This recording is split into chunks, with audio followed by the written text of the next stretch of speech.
LRT komunikacijos ir teisų valdymo departamento vadovas Arnas Zuikis mūsų studijoje. Malonu pristatyti. Sveiki. Arnai, ir kalbėsim apie jubiliejų. Taip, jubiliejus. Turbūt pastebėjote, eteryje sukasi tokios eilutės, kur parašyta 20 milijonų. Ir kas tai yra? Na, tikrai ne Lietuvos gyventojai. Taip, ir net ne LRT skola kitiems, kaip buvo rašyta.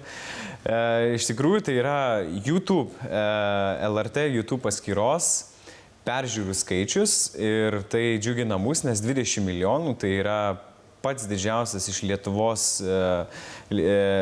esantis YouTube kanalas ir jis yra labai žiūrimas, yra 16 000 prenumeratorių, kurie nuolat žiūri. Kiekvieną dieną, Jūrai, sakei, paskaičiavai, netgi per dieną iš karto 30 000 peržiūrų nuo vakaro. Čia nuo vakaro iki dabar 30 000 peržiūrų.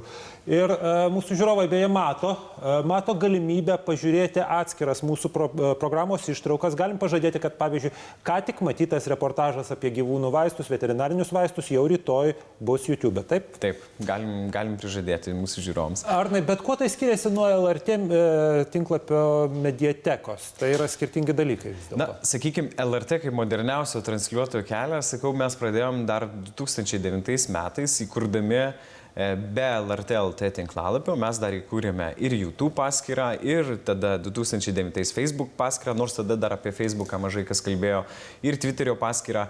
Ir, sakykime, YouTube paskyra buvo skirta ne visoms laidoms talpinti, o būtent tik tai trumpoms laidų ištraukoms. Tai yra labai pritaikyta interneto vartotojų, taip, sakykime taip. Taip, kad būtų greitam prisėdimui, pasižiūrėjau tam tikrus reportažus, įsimintiniausias laidas, laidų ištraukas YouTube portale ir tiek, ir toks trumpas. Pats populiariausias gabalėlis iš mūsų programos 690 000 peržiūrų, tai yra Donato Montvydo Eurovizinė daina, kuri, aišku, kaip taisyklė, jeigu pažiūrėtume visų reitingus, kurios laidos daugiausia, ištraukos, kurios daugiausia sulaukia peržiūrų, tai yra būtent Eurovizinės dainos. Taip, mes su kolegomis svarstėme, kodėl Donatas Montvydas, bet greičiausiai todėl, kad jis ten salto darė.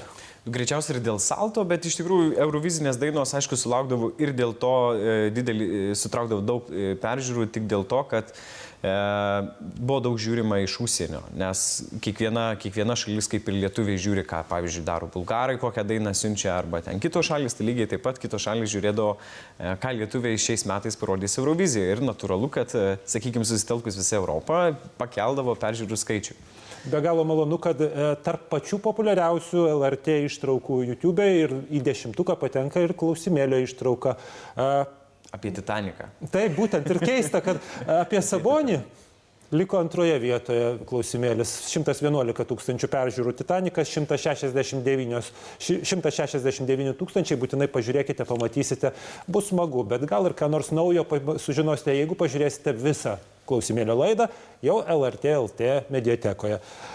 Kągi, ačiū Arnui Zuikiui, mūsų LRT komunikacijos ir teisų valdymo departamento vadovui ir beje šių modernių priemonių iniciatoriui mūsų kompanijoje. Raginsim žiūrovus užsukti pas mus ne tik į LRT LT tinklalapį, bet ir į LRT YouTube paskyrą, kurios adresas yra youtube.com /LR tinklas.